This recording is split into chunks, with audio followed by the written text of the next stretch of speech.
Verið í hjartanlega velkomin að skjánum, það föstudagsþátturinn sem heilsar ykkur og við ætlum bara að vinda okkur beint í málanna því að fyrstu viðmælendur mínir eru komnir hérna til þess að segja okkur frá nýrri tónleikaröð sem fer fram í Hofi og Heim. Kristín Sóley, viðburðarstjóri Hofs og Magni Ásgeirsson, tónlistarmaður, verið hjartanlega velkomin í þáttinn. Já, takk fyrir. Takk fyrir. Hvernig kom þetta til? Við byrjum bara á þér, Kristína, þessi tónleikaröð sem fer fram bæði í Hofi og Heima. Já.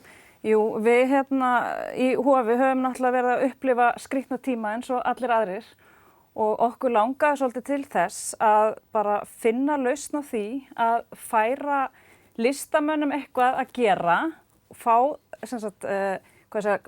hjálpa eiginlega notendum Hofs þannig að vinna með þeim og búa til tónleikaröð sem að gæti þá nýst líka gestum þannig að við getum alltaf fengið gesti í hús og streymt svo heim, þannig að allir ætti að geta séð.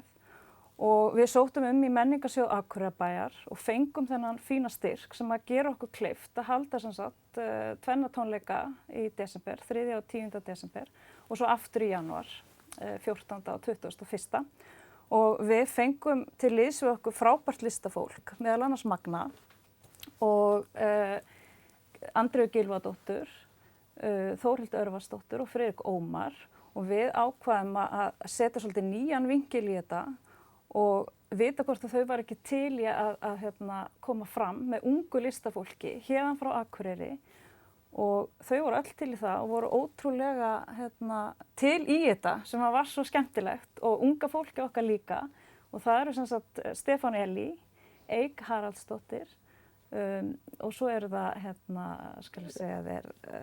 Einar Óli. Einar Óli verður með Andreu Gylfa og svo Alexander Edelstein sem ætlar að spila undir hjá Þórhildi Örvarsdóttur. Einmitt, þetta er ótrúlega spennandi. Hvernig leggst þetta í þig, Magni? Nú, þið reynsluboltarnir fái unga og upprennandi listamenn með ykkur. Hvernig verða efnistök á svona tónleikum? Já, þetta verður ekki svona...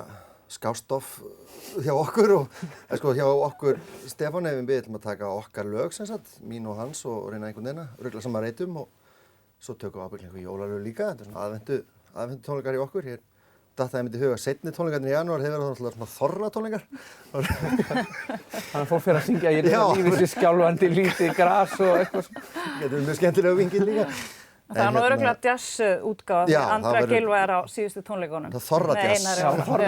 Sem er alveg nýr víkill. Já, aldrei verið gert á. Nei, þegar hún hringdi í mig og hún var tilbúin með alveg þvílíku söluræðuna til að selja mér þessa hugmynd að ég er ekki búin að gera neitt meira og minna allt árið nema bara að kenna og hugsa börnin mín en að ég heyrði að þú varst tilbúin með miklu lengri ræðu og ég var að velta fyrir mér, já ég er til.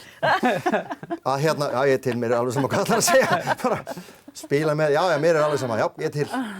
Þannig að það er náttúrulega bara ótrúlega þakklátt að fá svona tækifæri mitt þess að þú segir eftir allt sem á undan er gengið bara að geta komið út á meðal fólks og spilað. Já, þetta er náttúrulega búið að vera alveg fáránlegt ár og fyrir okkur einmitt gömlu reynslu boltana við erum alveg komin í sömu reynslu og þeir sem er að byrja því að við erum búin að gleyma öllu sem við erum bara dottnir úr æfingu Þannig að þetta verður bara eins og við fyrsta sinn hjá okkur líka Ég held að þetta verður mjög skemmtilegt. Já, vekja vöðvaminnið úr dvala. Já, ég er að kenna þannig að gítar, ég syngur svona alltaf með krökkunum og finnur það að þetta er bara orðið ryðgað Já, þetta er bara vöðvi eins og annað. Já, maður er svolítið komin úr æfingu. Já, ég hlakka mikið til. Ég trúi því og þetta fer náttúrulega þannig fram að það verða tónleikar í Hofi og það verða gestir þar eins og sóttvarnalög leyfa. Já, við ætlum að gera þetta þannig að við ætlum að vera með tónleikana á sviðinu, bara á sviðinu í Hamraborg.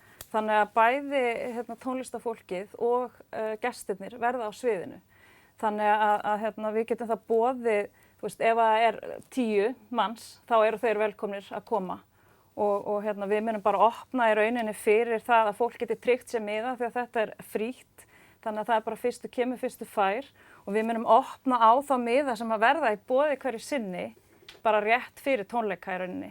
Já, einmitt. Af því að við vitum, þetta er svo síbreytilegu tími að við vitum ekki í rauninni hvað verða til dæmis þriðja. Nei. Kom ekki nýja reglur fyrsta?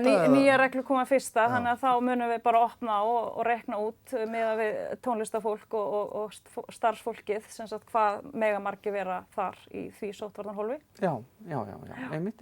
Og þannig að þetta verður líka svona, þetta er svona öðruvísi uppsetning á sviðinu, þannig að þetta verður mjög forvitnilegt og við erum alveg svakalega spennt að þetta líka í Hofi að fá listafólki til okkar og vera að skapa svona svolítið öðruvísi tónleika eiginlega.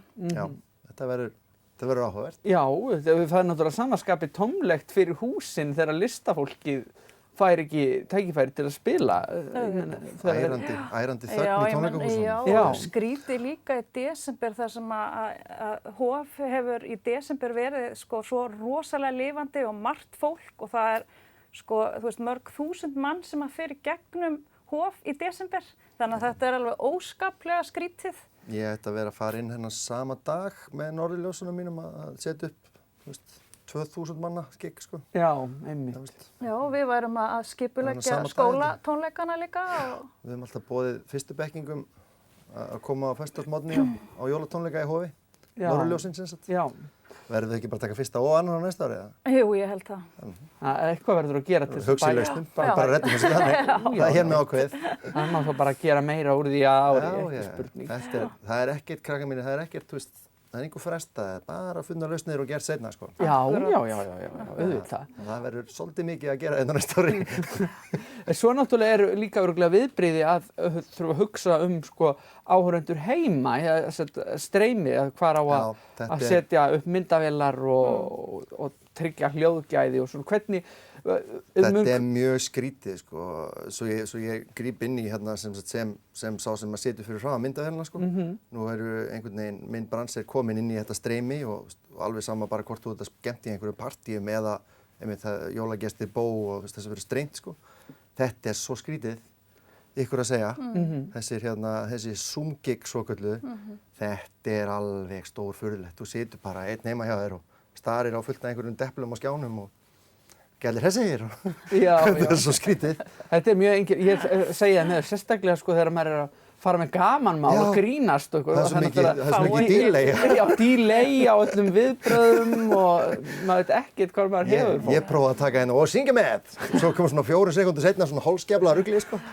Stórkostlegt. Þess vegna held ég líka sér svolítið skemmtilegt eins og við ætlum að prófa að hafa þó að sé ekki nema nokkrir gestir. Þannig að þú veist að það séu kannski þó 3 sem að klappa, skiljiði. Og líka þess vegna er líka frábært eins og ég er að fara að vera með Stefáni. Við erum að fara að bánsa af hvort öðrum, sko. Það er svolítið öðruvísi þegar þú situr bara með einn heima hjá þér að stríma einhverju, sko. En leið og komið með interaction, sko, þá ég veit sletti ég mikið krakkar. Þetta er bara svakalegt. Já, þetta er ekki gott.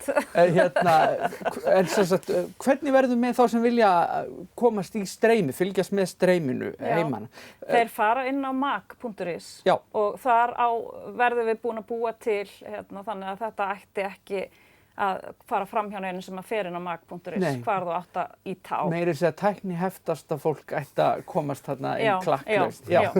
Frábært og tónleikaröðin hefst 3. desember og það eru 2 tónleikar í desember og svo aðrir 2 í janúar. Já, það passar. Þetta er frábært framtak. Ég hlakka mikið til að fylgjast með, koma á tónleikan annarkvort í persónu, það væri náttúrulega óskandi, en allavega í streyminu þá, í Hofi eða heim. Bara gangi ykkur ótrúlega vel með og takk fyrir að koma í þáttinn. Já, takk fyrir. Takk fyrir.